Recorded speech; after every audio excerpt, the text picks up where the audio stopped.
Hello everyone.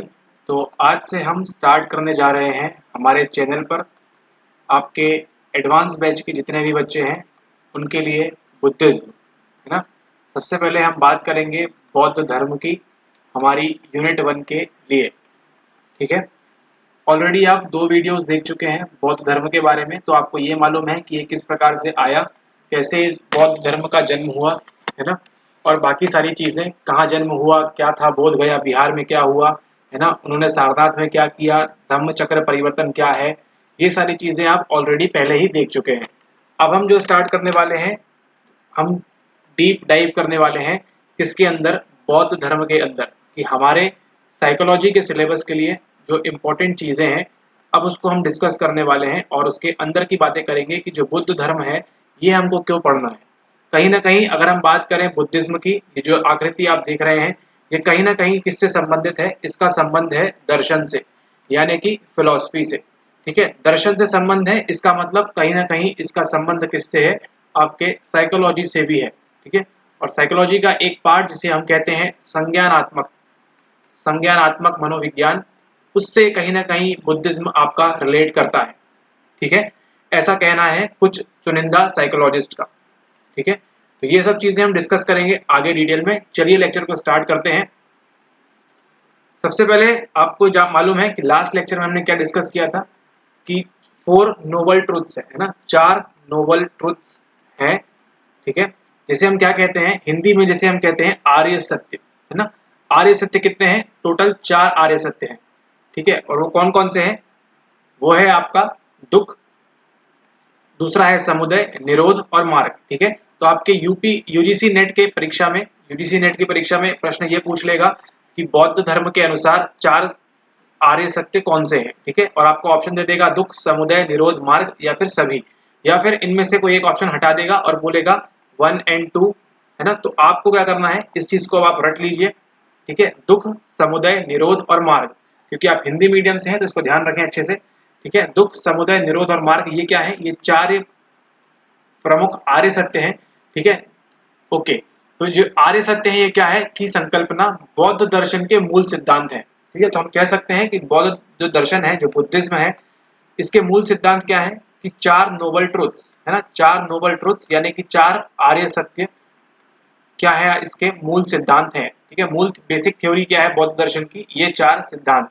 ठीक है, ये 4 आर्य सत्य इसके मूल सिद्धांत हैं। इसे संस्कृत में बात करें, संस्कृत में से क्या कहा जाता है, चत्वारि आर्य सत्यानि। संस्कृत में से कहते हैं चत्वारि आर्य सत्यानि। और जो पाली भाषा में इसका प्रयोग कब हुआ, पाली भाषा का प्रयोग हुआ था जब बुद्ध थे ना, जब बुद्ध थे उस समय प्रयोग हुआ पाली और प्राकृत भाषा का। ठीक है, लेकिन पाली में से क्या कहते हैं, इसे कहते हैं चत्तरी अरिय सच्चानी। ठीक है, चत्तरी अरिय सच्चानी। तो हो सकता है प्रश्न में आपको ये देखने भी मिल जाए कि चत्तरी अरिय सच्चानी दिया हो और आपसे पूछा जाए किससे संबंध है, ये जैन धर्म से संबंधित है, बौद्ध धर्म से संबंधित है, या फिर ये किसी सूफिज्म से या अन्य किसी से संबंधित है।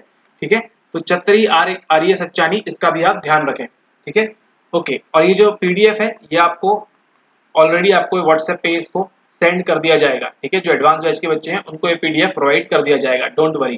ठीक है, लेकिन फिर भी आप अपने खुद के सेल्फ नोट्स बनाते चलिए लेक्चर के साथ साथ। तो ये आप समझ गए 4 प्रमुख आर्य सत्य क्या है। दुख, इसका मतलब संसार में दुख है, छोटी से छोटी चीज के लिए भी क्या रहेगा, संसार में दुख रहेगा। समुदय की बात करें तो दुख है, तो दुख के पीछे क्या है, कोई ना कोई कारण है। सबसे पहले क्या है, दुख है। इस संसार में, इस यूनिवर्स में क्या है, आपका दुख है। दुख है तो दुख के पीछे क्या आएगा, उसका कारण, किसी कारण से दुख होगा। ठीक है, फिर निरोध, दुख के निवारण भी है। ठीक है, दुख का क्या है, निवारण है नेक्स्ट। ओके, और उसके बाद क्या है, चौथा है मार्ग, निवारण के लिए अष्टांगिक मार्ग है। ठीक है, तो जो निरोध हो रहा है उसके लिए क्या है, आपके पास अंत में मार्ग है। ठीक है, कैसे होगा, जैसे मान लीजिए आपको क्या है, आपको दुख है कि आपके पास कार नहीं है। ठीक है, आपके पास क्या नहीं है, कार नहीं है, इस बात का आपको दुख है। ठीक है, चलिए मान लिया। इसके बाद क्या है, कारण क्या है, कारण इसके पीछे ये है कि आपका कोई दोस्त है एक्स, उसके पास कार है, जिसकी वजह से क्या होती है, आपको ईर्ष्या होती है ना। तो ये क्या हो गया, ये ईर्ष्या है, ये कारण है। किसका कारण है, आपके दुखी होने का। ठीक है, इसलिए आपको किसकी लालसा हो रही, कार की लालसा हो रही। इसका निवारण क्या है ना। तो अब इस कारण का निवारण क्या है, कारण का निवारण ये है कि आप जाके या तो आप कैश में कार ले लें, या फिर EMI में कार ले लें, ठीक है ना।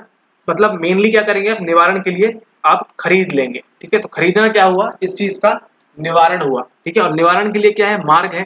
मार्ग मतलब आप कैश में ले सकते हैं, EMI में ले सकते हैं, लेकिन इस मार्ग के लिए क्या करनी होगी आपको, पहले खूब सारी मेहनत करनी होगी, ठीक है। तो आप देख रहे हैं किस प्रकार से ये चीजें अंदर में ऑटोमेटिकली लिंक है।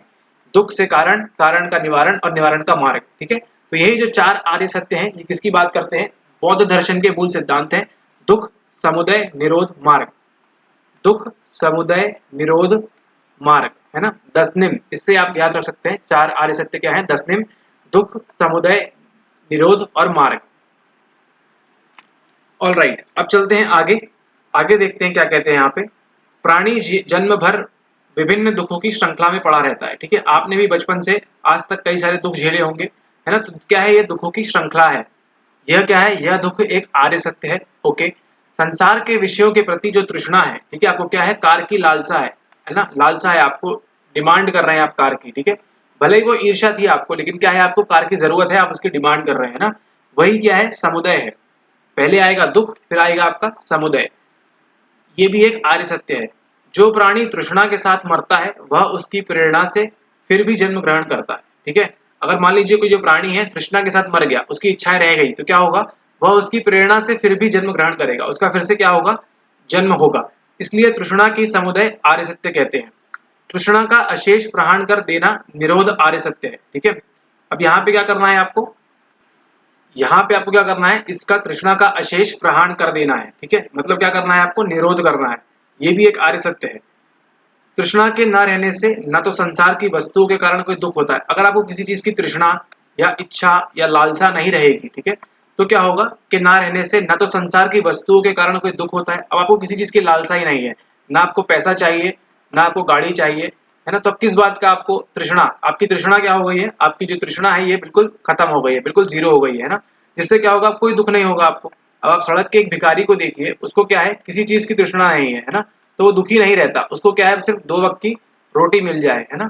तो वहां अगर हम तृष्णा को हटा देंगे तो क्या होगा, हमारी जो दुख हमको होता है वो बिल्कुल भी नहीं होगा। और न मरणोपरांत उसका पुनर्जन्म होता है, और मरने के बाद भी क्या होगा, उसका पुनर्जन्म नहीं हो सकेगा। बुझ गए प्रदीप की तरह उसका निर्वाण हो जाता है, ठीक है। क्या हो जाता है, निर्वाण। और इस निरोध की प्राप्ति का मार्ग कैसे प्राप्त कर सकते हैं, आर्य सत्य अष्टांगिक मार्ग है ना, मार्ग से प्राप्त कर सकते हैं, है ना। हमको एक मार्ग फॉलो करना है, या तो हम काम करने जाएंगे या दुकान खोलेंगे ताकि हमको क्या मिले, कैश मिले, और जिससे हम क्या खरीदेंगे, हम खरीदेंगे कार, है ना। ये क्या है, ये अष्टांगिक मार्ग है। इसके 8 अंग हैं। सबसे पहले रिवाइज करते हैं। दुख है, दुख के बाद समुदय, समुदय के बाद निरोध, और निरोध के बाद मार्ग, है ना। द स नि म, है ना, 10 निम, दुख समुदय निरोध और मार्ग, ओके। इसके 8 अंग हैं। कौन कौन से अंग हैं उनको देखते हैं। सम्यक दृष्टि, जिसको आपने अपने यूजीसी नेट के PYQ में ऑलरेडी देखा हुआ है। सम्यक दृष्टि आती है, सम्यक संकल्प, सम्यक वचन, सम्यक कर्म, सम्यक आजीविका, सम्यक व्यायाम, सम्यक स्मृति और सम्यक समाधि, ठीक है। तो ये सब क्या है, सम्यक समाधि, सम्यक स्मृति, ये सब क्या है, अष्टांगिक मार्ग है ना। 8 पाथ, ठीक है। इसको कहते हैं मिडिल पाथ भी कहते हैं, मध्यमिका मार्ग। इसको आगे पढ़ाएंगे आपको, डोंट वरी। इस आर्य मार्ग को सिद्ध कर वह मुक्त हो जाता है। अगर जिस किसी ने भी इस आर्य मार्ग को, ये जो 8 अष्टांगिक मार्ग है, इनको क्या कर लिया, सिद्ध कर लिया, वह क्या पा लेगा, वह मुक्त हो जाता है ना। बौद्ध दर्शन 4 आर्य सत्यों में ही निहित है। ये 4 आर्य सत्य जो कि बौद्ध धर्म के सार हैं, इस प्रकार हैं।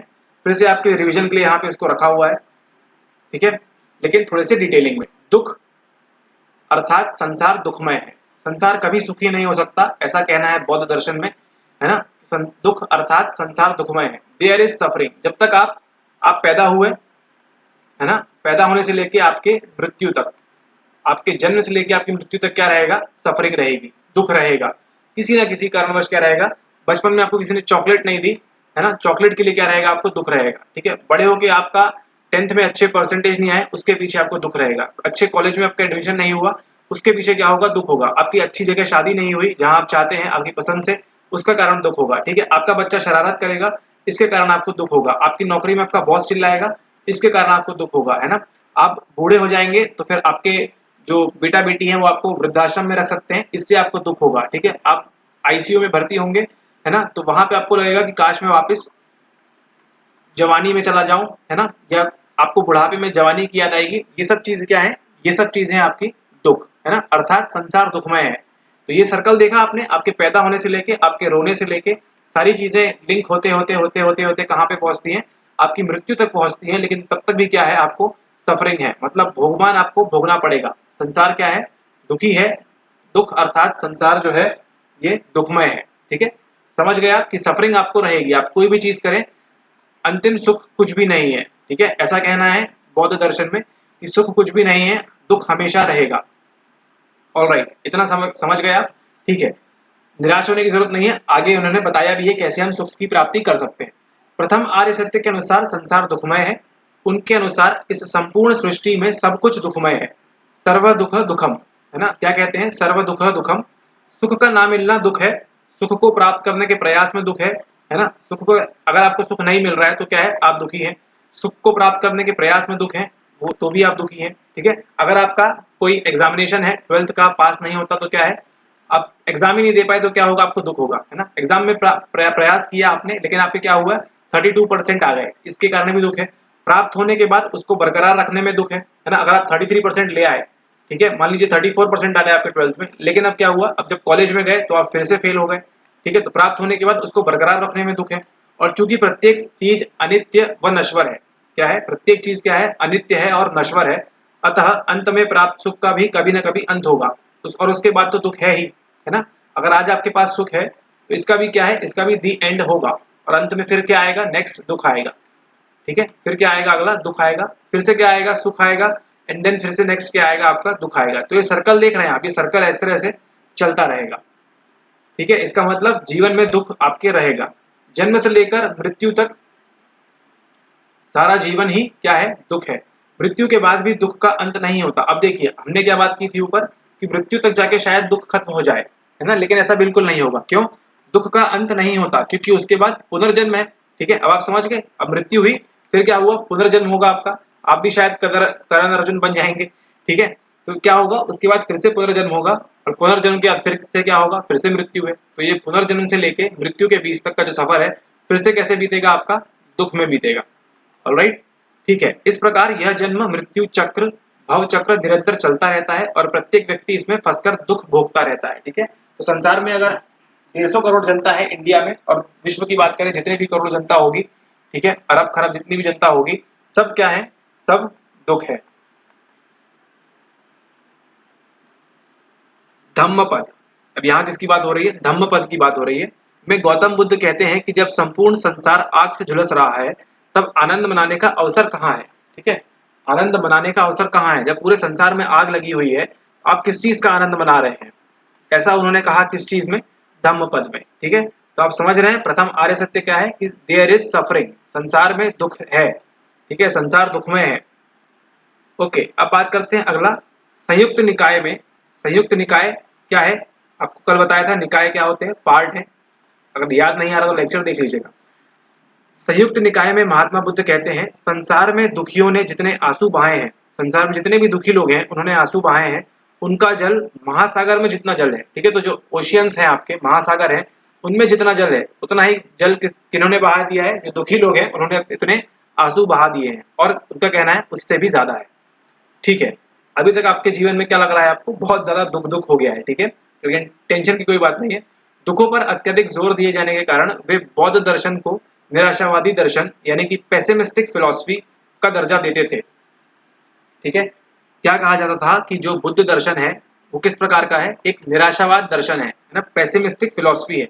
ये हमेशा निराशा निराशा की बात करते हैं। आप भी देखिए अभी तक कितनी निराशा हो गई होगी आपको कि जीवन में हमारे दुख ही दुख है। ठीक है, लेकिन ऐसा नहीं है, बिल्कुल गलत। इतने महान आदमी थे, इतने महान दार्शनिक थे वो। चतुर्थ आर्य सत्य में उन्होंने दुखों को समाप्त करने के मार्ग यानी कि अष्टांगिक मार्ग, जो अभी हमने ऊपर डिस्कस किया, सम्यक दर्शन, मिडिल पाथ, है ना, या अष्टांग मार्ग का भी वर्णन किया है। तो पहले क्या बताया उन्होंने, दुख बताया कि दुख का है, दुख का कारण है, लेकिन फिर अंत में क्या बताया उन्होंने, उन्होंने ये बताया कि दुख किस तरह से हम रिमूव कर सकते हैं, किस तरह से अपने जीवन से हटा सकते हैं। इस प्रकार हम कह सकते हैं कि बौद्ध दर्शन जो है का आरंभ कैसे होता है, निराशावाद से होता है। ठीक है, बौद्ध दर्शन का आरंभ किससे होता है, निराशावाद से होता है ना, और लेकिन खत्म कैसे होता है, वो आशावाद के रूप में समाप्त होता है। आपको क्या मिलते हैं, 8 मिडिल पाथ्स मिलते हैं, मध्यम मार्ग। ठीक है, इसकी वजह से क्या होता है, आपका जो दुख है वो समाप्त हो जाता है। अब इसके बाद अगला आता है आर्य सत्य नंबर 2, दुख समुदय अर्थात दुखों का कारण भी है ना। समुदय देखा था हमने, अर्थात there is a cause suffering, ठीक है। क्या है, आपका जो दुख है इसके लिए एक क्या है, एक कारण है ना, एक कारण है, एक समुदय है। द्वितीय आर्य सत्य द सेकेंड नोबल ट्रुथ में गौतम बुद्ध ने दुख की उत्पत्ति के कारण पर विचार प्रकट किया है, ठीक है। दुख क्यों उत्पन्न होता है, उसकी उत्पत्ति के कारण पर क्या किया है, विचार प्रकट किया है। समुदय का अर्थ क्या होता है, उदय। जिस प्रकार सूरज का उदय होता है पूर्व से पश्चिम, ठीक है, इसी प्रकार से आपके दुख का भी क्या है, एक उदय है ना, एक कारण है। समुदय का अर्थ होता है उदय। इस प्रकार दुख समुदय का अर्थ है, दुख समुदय मतलब क्या हुआ, दुख समुदय का अर्थ है दुख उदय होता है। जिस प्रकार सूरज उदय होता है उसी प्रकार क्या होता है, दुख भी उदय होता है। प्रत्येक वस्तु के उदय का कोई ना कोई कारण अवश्य होता है, ठीक है। अगर हम संसार में हैं तो हमारे पीछे भी क्या है, संसार में हम जन्म लिए हैं तो इसके पीछे क्या है, एक कारण है। क्या कारण है वो कारण है XX chromosome and XY chromosome, ठीक है, ये एक कारण है ना। आपके पास कार है, इसके पीछे क्या कारण है कि आपने शोरूम में जाके क्या दिए हैं, पैसे दिए हैं, है ना, तो एक कारण है, ठीक है। हर चीज का क्या होता है इस विश्व में, कारण होता है, किसी ना किसी चीज का क्या होता है, कारण होता है। इसी प्रकार, ठीक इसी प्रकार आपके सुखी होने का भी कारण है ना। आपकी मनपसंद जगह क्या हो जाती है, आपकी मनपसंद जगह आपका विवाह हो जाता है, वो भी आपके लिए सुख है, ठीक है। आप 12th में 90% ले आते हैं, वो भी सुख है। तो क्या है, सुख के पीछे कारण है, ठीक इसी प्रकार दुख का भी एक कारण है। गौतम बुद्ध ने अपने दूसरे आर्य सत्य में दुख के कारण का विश्लेषण एक सिद्धांत के माध्यम से किया है, ठीक है। उन्होंने क्या बताया, एक सिद्धांत बताया है। कौन सा सिद्धांत है वो, इस सिद्धांत को संस्कृत में क्या कहते हैं, प्रतीत्य समुत्पाद, ठीक है। क्या कहते हैं, इसे कहते हैं प्रतीत्य समुत्पाद, ठीक है। उत्पाद दिख रहा है आपको, उत्पाद, ठीक है, उत्पादन करना का नाम दिया है प्रतीत्य समुत्पाद the doctrine of dependent origination. किसकी बात हो रही है, डिपेंडेंट ओरिजिनेशन की, जबकि इसे पाली भाषा में क्या कहते हैं, पटिच्च समुत्पाद कहा गया है, ठीक है। संस्कृत में क्या कहेंगे, संस्कृत में इसे कहेंगे प्रतीत समुत्पाद, है ना, और पाली में क्या कहते हैं, पाली पटिच्च समुत्पाद, है ना। अब देखते हैं ये जो थ्योरी है ना, सिद्धांत है, इसमें क्या बात हो रही है। प्रतीत समुत्पाद सिद्धांत को आश्रित उत्पत्ति का सिद्धांत, है ना, आश्रित उत्पत्ति का सिद्धांत यानी कि the doctrine of dependent origination, ठीक है। जो उत्पत्ति है किसी चीज पे आश्रित है उसका सिद्धांत भी कहा जाता है। किसको, प्रतीति समुत्पाद को भी कहा जाता है, क्योंकि यह कार्य की उत्पत्ति को कारण पर आश्रित मानती है। कोई अगर कार्य की उत्पत्ति हो रही है ना, उसके लिए क्या है, कारण पर आश्रित मानता है। यह कार्य कारण सिद्धांत पर आधारित है। किस, कौन से सिद्धांत पर, कार्य कारण सिद्धांत पर आधारित है। अर्थात प्रतीति समुत्पाद जो है बौद्ध दर्शन का कारणता का सिद्धांत है, ठीक है। ये आपको किसी और में नहीं मिलेगा। तो प्रश्न बन सकता है कि प्रतीत समुत्पाद किससे संबंधित है, तो आपके बौद्ध दर्शन से संबंधित है, ठीक है। क्योंकि अभी तक हमने देखा कि हमको बुद्धिज्म में सिर्फ 2 सवाल मिले हैं, ठीक है। इसलिए हम हमारे कोर्स के दौरान सारी चीजें आपकी कवर करेंगे कि अगर मान लीजिए उनमें से कोई सवाल आता है तो आपको इजीली बन जाए यूनिट 1 से, ठीक है। और अगर आपको नहीं बन रहा है तो समझ लीजिए कि नेट में जितने भी बच्चे बैठ रहे हैं उनमें से मुश्किल से 2% लोगों को ही बनेगा, ठीक है। तो डोंट वरी, कट ऑफ आपका वेरी नहीं करेगा। अगर आप कोर्स में हैं, आप सारी चीजें पढ़ेंगे बुद्धिज्म के बारे में, सभी धर्मों के बारे में, ठीक है, इतनी डिटेलिंग के साथ। ऑलराइट, गौतम क्या बताया, कारणता का सिद्धांत है, किसके अंदर, बौद्ध दर्शन के अंदर। गौतम बुद्ध ने अपने द्वितीय आर्य सत्य में दुख के कारणों को स्पष्ट किया है। पहले में क्या है, दुख है, दूसरे में क्या किया है, कारणों को स्पष्ट किया है। उन्होंने बताया कि दुख के उत्पन्न होने का कारण भी होता है, क्योंकि इस संसार में कोई भी घटना बिना किसी कारण के घटित नहीं होती। चलिए ठीक है, यहां तक मान ली हमारी बात। तथागत बुद्ध ने प्रतीत समुत्पाद के द्वारा दुख के कारण को जानने का प्रयास किया है। अब उन्होंने ये तो समझा कि दुख के पीछे क्या है, कारण तो है, लेकिन क्या किया उन्होंने, दुख के कारण को जानने का प्रयास किया। प्रतीत्य का अर्थ है किसी वस्तु के उपस्थित होने पर, है ना। प्रतीत्य मतलब किसी वस्तु के उपस्थित होने पर, और समुत्पाद का अर्थ क्या है, किसी अन्य वस्तु की उत्पत्ति, ठीक है। समुत्पाद मतलब किसी अन्य वस्तु की उत्पत्ति। प्रतीत्य समुत्पाद शब्द 2 शब्दों के मिलने से बना है, प्रतीत्य और समुत्पाद। यहाँ प्रतीत्य का अर्थ है किसी वस्तु के उपस्थित होने पर डिपेंडिंग, और समुत्पाद का अर्थ क्या है, किसी अन्य वस्तु की उत्पत्ति। मतलब कोई एक चीज है, किसी वस्तु मान लीजिए X है, इसकी उपस्थिति पर क्या होगा, किसी अन्य वस्तु Y की उत्पत्ति। है ना, डिपेंडिंग ओरिजिनेशन, मतलब x है इसलिए y आ रहा है, ठीक है। तो दुख है तो दुख के पीछे का क्या है, कारण भी है। इस प्रकार प्रतीत समुत्पाद का अर्थ हुआ एक वस्तु के उपस्थित होने पर किसी अन्य वस्तु की उत्पत्ति, अर्थात एक के आगमन से दूसरे की उत्पत्ति। अगर दुख आ रहा है तो क्या है, उसके पीछे कारण का भी पीछे पीछे आगमन होगा। इसे क्या कहते हैं, इसे कहते हैं हम प्रतीत समुत्पाद, ठीक है। इसी में आगे देखते हैं, इस प्रकार प्रतीत समुत्पाद का सिद्धांत जो है कार्य कारण सिद्धांत पर आधारित है। इस सिद्धांत को द्वादश निदान भी कहते हैं। और क्या कहते हैं हम इस सिद्धांत को, द 12 सोर्सेस। इस सिद्धांत में दुख का कारण पता लगाने हेतु 12 कड़ियों, जिसे क्या कहते हैं, निदान कहते हैं ना। 12 कड़ियां क्या है, निदान है। तो प्रश्न बन सकता है कि 12 निदान किसमें है, या आपको निदान के नाम दे दिए जाएंगे किसमें है। तो ये सब किसमें है, बौद्ध धर्म में या बौद्ध दर्शन में निदान की विवेचना की गई है। कितने हैं, 12 कड़ियों की, जिसमें अविद्या जो है को समस्त दुखों, है ना, जरा मरण का मूल कारण माना गया है। ये जो अविद्या है, इग्नोरेंस, ये क्या है, समस्त दुखों का मूल कारण, बेसिक कारण यही है। जिसमें से प्रत्येक कड़ी को एक निदान कहा गया है, मतलब निदान 1, निदान 2, निदान 3, इस प्रकार से। इसमें निदानों की संख्या 12 है, अतः इस सिद्धांत को द्वादश निदान कहा गया है, ठीक है। अब हम इनको एक बार रीडिंग कर लेते हैं, कौन कौन से हैं इसमें। इसमें है आपके पास नंबर 1 अविद्या, इग्नोरेंस, संस्कार, इंप्रेशंस, विज्ञान, कॉन्शियसनेस, नाम रूप आपका माइंड बॉडी ऑर्गेनिज्म, षड़ायतन, षड़ायतन 6 सेंस ऑर्गन्स, स्पर्श सेंस कॉन्टैक्ट, वेदना सेंस एक्सपीरियंस, तृष्णा क्रेविंग, उपादान मेंटल क्लिंजिंग, भव द विल टू बॉर्न, और जाति, है ना। तो आप कहीं ना कहीं देख रहे हैं ये सब जो है ये किससे लिंक है, आपके सेंस से, है ना। ये सब किससे लिंक है, आपके कॉन्शियसनेस से। ये कहीं ना कहीं आपके मनोविज्ञान से संबंधित है ना। इसलिए हम इतना डीपली इस बौद्ध धर्म के अंदर डाइव कर रहे हैं, ठीक है। ये कहीं ना कहीं आपके साइकोलॉजी से संबंधित है। ऑलराइट, तो ये समझ लिया आपने कितने, द्वादश निदान। ओके, ये सभी कड़ियां निदान एक दूसरे से जुड़कर चक्र की भांति घूमती रहती हैं। ये क्या है, जाति, जरा मरण, सफरिंग, है ना, एक दूसरे से क्या करती है, संबंधित रहती है। मृत्यु के बाद भी ये चक्र रुकता नहीं है और पुनः नए जन्म से शुरू हो जाता है। इसलिए इसे क्या कहते हैं, जन्म मरण चक्र भी कहते हैं। ऑलराइट, अब काफी हमने दुख की बात कर ली। अब हम देखते हैं दुख निरोध, है ना, अर्थात दुखों का अंत संभव है। ये सभी जो दुख हमने पढ़े ऊपर, इनका क्या है, इनका अंत संभव है, ठीक है। There is a cessation of suffering, इनका क्या है, अंत संभव है इन दुखों का। कैसे, वो देखते हैं महात्मा बुद्ध ने क्या बताया। महात्मा बुद्ध ने अपने तृतीय आर्य सत्य द थर्ड नोबल ट्रुथ में निर्वाण के स्वरूप की व्याख्या की है। अब किसकी बात कर दी उन्होंने, एंट्री हो गई यहाँ पे आपके निर्वाण की, ठीक है। ये स्वरूप की व्याख्या की है। महात्मा बुद्ध ने दुख निरोध को ही निर्वाण कहा है, ठीक है।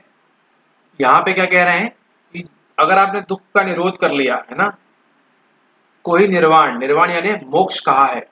दुख निरोध वह अवस्था है जिसमें दुखों का क्या करना है, हमको अंत करना है ना। मतलब हम निराशावाद से कहाँ आ रहे हैं, बढ़ते बढ़ते आ गए हम आशावाद की तरफ, है ना। पूरी तरह से आई नहीं है, लेकिन उस तरफ हम बढ़ गए हैं।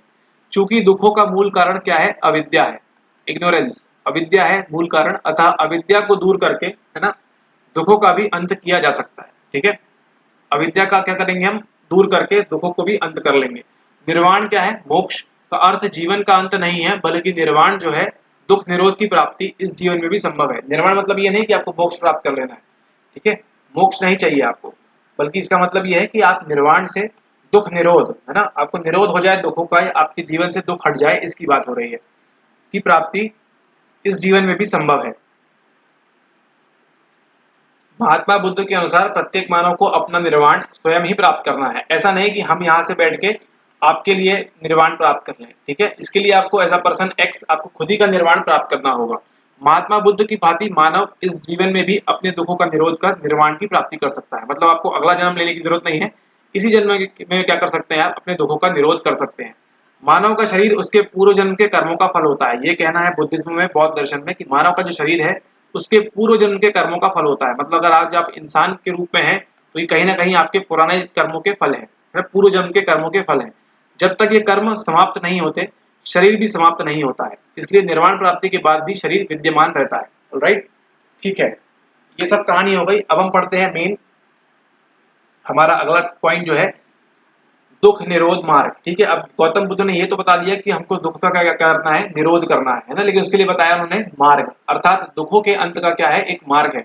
There is a way leading to the cessation of suffering, ठीक है। दुख निरोध मार्ग वह मार्ग है जिस पर चलकर कोई भी मानव निर्वाण प्राप्त कर सकता है। निर्वाण का मतलब क्या है, मोक्ष तो है ही, लेकिन यहाँ किस प्रकार का बात हो रही है, आपके दुख निरोध ना, दुख निरोध के प्रकार की बात हो रही है कि आपको जीवन से दुख को कंप्लीटली हटा देना है। यह नैतिक व आध्यात्मिक साधना का मार्ग है। किस प्रकार का मार्ग है? नैतिक और आध्यात्मिक साधना का मार्ग है, जिसे अष्टांगिक मार्ग या अष्टांग मार्ग, the eight fold noble path कहा गया है। इसे मध्यम मार्ग, मध्यम प्रतिपद भी कहते हैं, जो अत्यंत भोग विलास और अत्यंत कठोर तपस्या के मध्य का मार्ग है। ठीक है, क्या कहते हैं इसे? इसे मध्यम मार्ग कहते हैं। मतलब भोग विलास, आपकी एक तरफ भोग विलास है और एक तरफ क्या है? कठोर तपस्या है। इसके बीच का एक मार्ग है, इसे क्या कहते हैं? इसे कहते हैं मध्यम मार्ग, है ना। आपका जो एट फोल्ड नोबल पाथ है, ठीक है। तो 4 नोबल ट्रूथ कौन से हैं? द, स, नि, म, ठीक है, आपको याद होगा। ठीक है, अब बात करते हैं मध्यम मार्ग, 2 अतियों, है ना। मध्यम मार्ग जो है 2 अतियों, इंद्रिय विलास और अनावश्यक कठोर तप के बीच का रास्ता है। भगवान बुद्ध कहते हैं, हे भिक्षुओं, परिव्राजक मतलब सन्यासी को 2 अंतों का सेवन नहीं करना चाहिए। जो भी सन्यासी हैं उनको क्या करना चाहिए? 2 अंतों का सेवन नहीं करना चाहिए। वे दोनों अंत कौन है? पहला तो काम, है ना, काम विषय की बात हो रही है, काम की, में सुख के लिए लिप्त रहना, कि हमेशा आपको काम की परवाह रहे, चिंता रहे, इसमें आपको क्या करना है? काम में सुख के लिए लिप्त रहना, इस सुख को त्याग कर देना है। यह अंत अत्यधिक दीन अनर्थ संगत है। यह अंत किस प्रकार का है? अत्यधिक दीन है और अनर्थ संगत है। दूसरा, शरीर को क्लेश देकर दुख उठाना है। ठीक है, शरीर को क्या करना है? क्लेश देकर भी आप दुख उठाते हैं, यह भी अनर्थ संगत है। हे भिक्षुओं, तथागत यानी कि मैं, तथागत मतलब मैं, को इन दोनों अंतों का त्याग कर मध्यमा प्रतिपदा यानी कि मध्यम मार्ग को जाना है ना। ये वो ये कहते हैं कि हमको कहाँ जाना है? अब हमको जाना है मध्यम मार्ग के ऊपर। अपने चौथे आर्य सत्य में उन्होंने बताया कि निर्वाण प्राप्ति में मार्ग में 8 सीढ़ियां हैं, जिस पर चढ़कर निर्वाण तक पहुंचा जा सकता है। लेकिन प्रश्न उठता है कि निर्वाण की प्राप्ति कैसे संभव है? How to do it? इसका उत्तर गौतम बुद्ध ने अपने चतुर्थ आर्य सत्य में दिया है। अब हम देखते हैं इसके अष्टांग मार्ग। अष्टांग मार्ग, the eight fold noble path या अष्टांगिक मार्ग इस प्रकार है। पहला है आपका सम्यक दृष्टि, राइट व्यूज। दूसरा है आपका सम्यक संकल्प यानी कि राइट रिजॉल्व। तीसरा है सम्यक वाक यानी कि राइट स्पीच, अच्छा बोलें, अच्छा करें, झूठ ना बोलें। चौथा है सम्यक कर्मांत, राइट एक्शंस, अच्छे एक्शंस होने चाहिए। पांचवा है सम्यक आजीव यानी कि राइट लाइवलीहुड, हम पैसा कमाएं, अच्छी तरह से कमाएं। छठवा है सम्यक व्यायाम, राइट एफर्ट्स। सातवां है सम्यक स्मृति, राइट माइंडफुलनेस। एंड आठवां है सम्यक समाधि यानी कि राइट कॉन्सेंट्रेशन। तो ये जो 12 हैं, ये क्या है? ये सॉरी, ये जो 8 हैं, ये क्या है? ये 8 फोल्ड पाथ है, द 8 फोल्ड नोबल पाथ, है ना। 12 जो थे क्या थे? द्वादश निदान थे, है ना। कौन से पॉइंट में? दूसरे आर्य सत्य के अंतर्गत। ऑल राइट, तो ये हैं इनके 8 फोल्ड नोबल पाथ। अब यहाँ पे देखिए, इसी जो नोबल 8 फोल्ड पाथ हैं, इनको कैसे बांटा गया है? राइट स्पीच, एक्शन और लाइवलीहुड को एक मॉरल वर्च्यू के रूप में देखा जाता है। इनको 3 प्रकार में डिवाइड किया गया है, मॉरल वर्च्यू, मेडिटेशन, इनसाइट और विजडम। संस्कृत की बात करें, इसे शिला कहा गया है, इसे संस्कृत में समाधि कहा गया है और इसे प्रज्ञा कहा गया है ना। प्रज्ञा, प्रज्ञा, समाधि और शिला।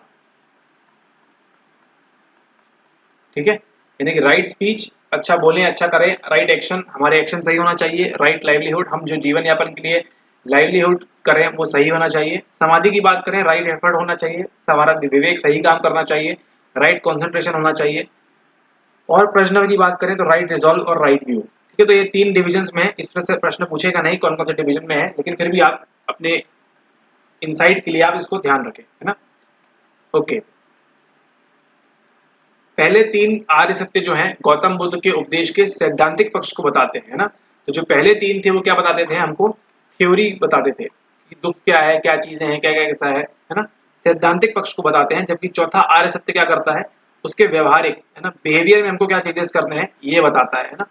बिहेवियर में किस प्रकार से चेंजेस करने हैं हमको, ताकि हम क्या करें? दुख निरोध हो जाए, है ना, निर्वाण की प्राप्ति करें, ये व्यवहारिक पक्ष को बताता है। ठीक है, तो प्रश्न ये बन सकता है कि कौन सा आर्य सत्य जो है ना, व्यवहारिक है या नहीं है, या फिर कौन सा सैद्धांतिक है। ठीक है, the noble 8 fold path has been compared to cognitive psychology. ठीक है, किसके कंपेयर किया गया है? इसको कॉग्निटिव साइकोलॉजी से कंपेयर किया गया है। कौन सा?